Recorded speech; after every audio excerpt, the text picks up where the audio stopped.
Les amis, bonjour, j'espère que vous allez bien. Aujourd'hui on a du temps, c'est un moment de confinement en ce moment. Donc je me suis dit qu'après avoir parcouru 33 327 km, il était peut-être temps de vous faire un petit bilan parce que mon premier bilan, il avait 10 000 km, je crois que j'avais depuis 2 mois. Et depuis, il y a beaucoup de choses qui ont changé, j'ai plus du tout le même avis sur la voiture. Donc si ça vous intéresse, restez et je vais vous donner du coup mon ma nouvelle review, si on peut appeler ça. Voilà, à tout de suite.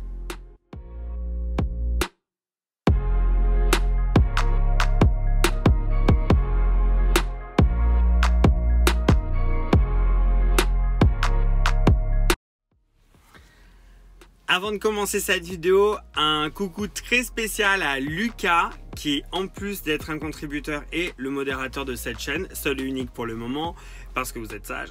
Johan, Didier, Mike, Eric et tout le reste. Merci à vous d'avoir fait une donation ponctuelle ou mensuelle sur tipeee.com. Pour ceux que ça intéresse, je mets le lien dans la description. Cet argent est utile pour moi puisqu'il va m'aider à financer du matériel et ou d'autres projets. Par exemple, si j'ai besoin de prendre un parcours autoroutier, ça m'aide à financer les péages qui sont hors de prix, qu'on se le dise. Voilà, donc merci à vous. Merci également à tous ceux qui prennent le temps de regarder les pubs. Je sais à quel point c'est chiant, mais ça permet de financer la chaîne et c'est bien, c'est cool. Donc merci à vous tous et maintenant place à la vidéo. Déjà, on va commencer par le commencement. Comme d'habitude, je suis au même endroit de recharge, de confinement. Donc je vais essayer aujourd'hui d'aller jusqu'à 100%. Je vais rééquilibrer un peu mes cellules. Je vais rouler direct après pour rentrer chez moi à fond. Comme ça, je vais redescendre ma batterie jusqu'à 90. Du coup, voilà le trip, enfin le premier trip que j'ai jamais restauré. Donc vous voyez que j'ai fait 3327 km. J'ai consommé 5102 kWh, waouh la vache. Et ma moyenne est de 153 Wh par kilomètre. Je pense que si vous suivez la chaîne depuis un moment, ou même si vous me découvrez, d'ailleurs bienvenue si c'est le cas, moi je fais que de l'autoroute.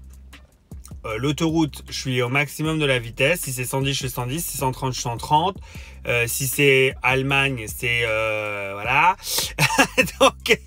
donc je roule quoi. C'est-à-dire, j'ai pas acheté la voiture là pour aller faire mes courses chez Auchan. Si, mais pas que. En tout cas.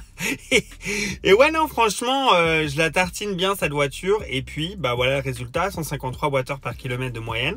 C'est cohérent avec ce que je fais. Là j'ai fait 20 bandes, je suis à 147 par exemple, mais sur des trajets plus autoroutiers à très forte vitesse.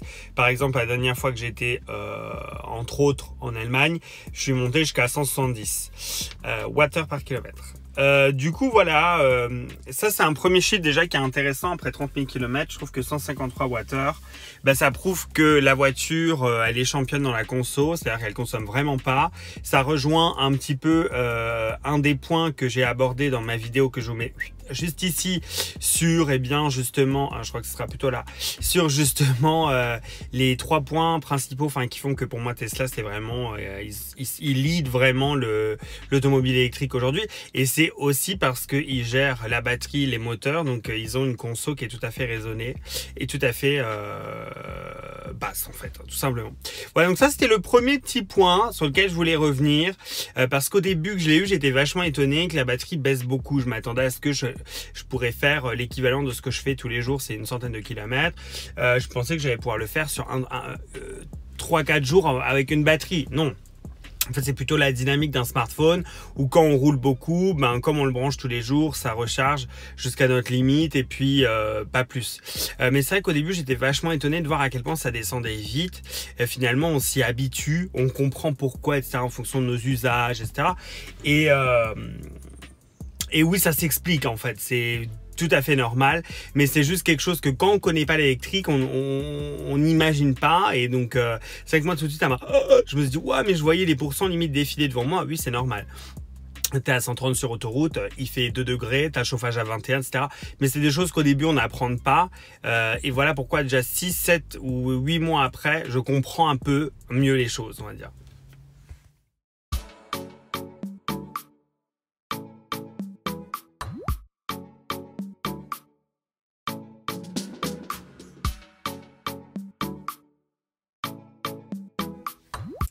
Dans ma première vidéo, il y a un truc dont j'étais déjà bien pas content. C'était de ne pas avoir acheté le FSD en même temps que la voiture. Évidemment, ça facilite l'intégration dans le financement. Maintenant, l'option, elle coûte plus cher qu'à l'époque où je l'ai filmé. Elle coûte 7 500 €. Donc voilà. Autant vous dire que je ne l'ai toujours pas parce qu'elle est excessivement chère et que l'abonnement n'est toujours pas disponible.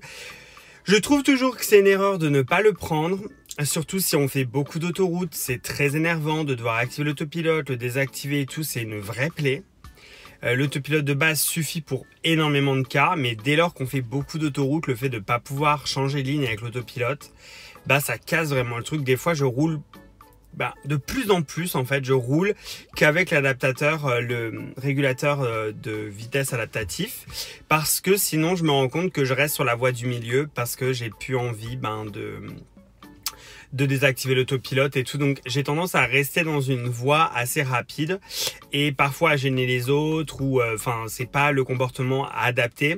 Donc du coup, pour remédier à ça, puisque j'ai toujours pas l'FSD pour le moment, j'utilise plutôt le régulateur adaptatif.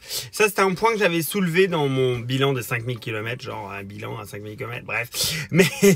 Mais ouais, en tout cas, c'est vrai, ça me manque toujours énormément. Bon, un point que j'aimais bien aborder aussi, c'était les montants, à quel point je trouvais que les montants étaient gros, épais et que je galérais à tout faire avec parce que je les trouvais vraiment épais.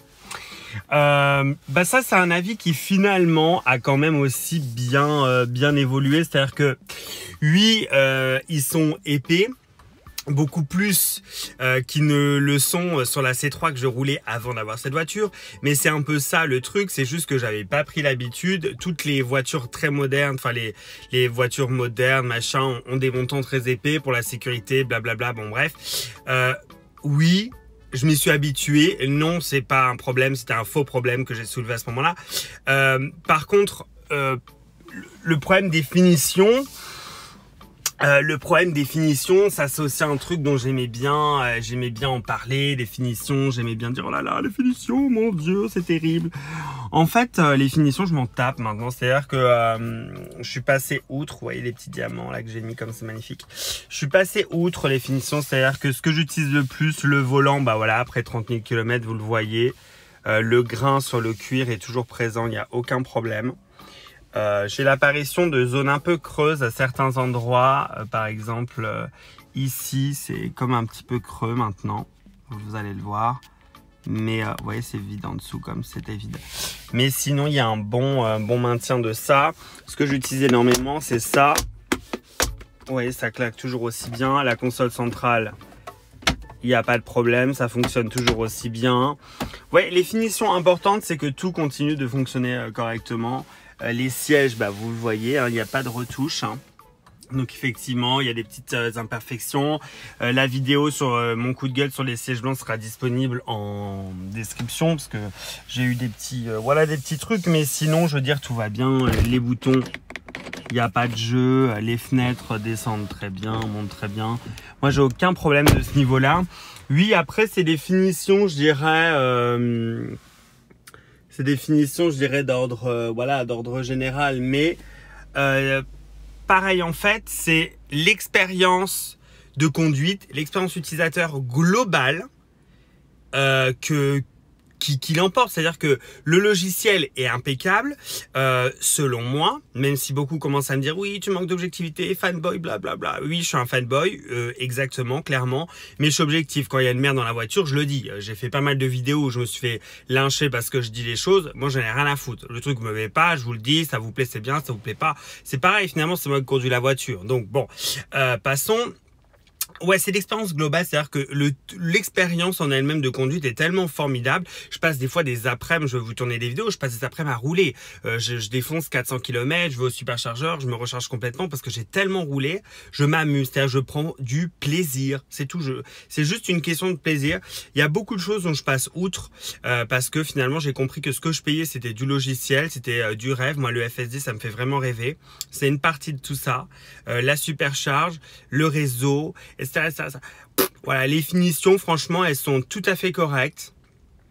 Je sais pas pourquoi j'ai squatté là-dessus, parce que finalement, est-ce que c'est ça le plus important après 33 000 km? Non, c'est pas le petit joint un peu moins mal collé ou quoi qui m'empêche de kiffer ma life dans la voiture. Donc ça, c'est le point finition, montant, voilà. Je kiffe ma voiture. Et c'est marrant parce qu'à chaque fois que je filme, il y a du soleil et tout, on croirait qu'il fait super beau. Sauf qu'il fait super moche depuis ce matin. J'ai décidé de filmer là à 14h30, il fait beau. Donc je vais en profiter, je vais sortir mon cul, faire quelques plans de la voiture et nous on continue la review.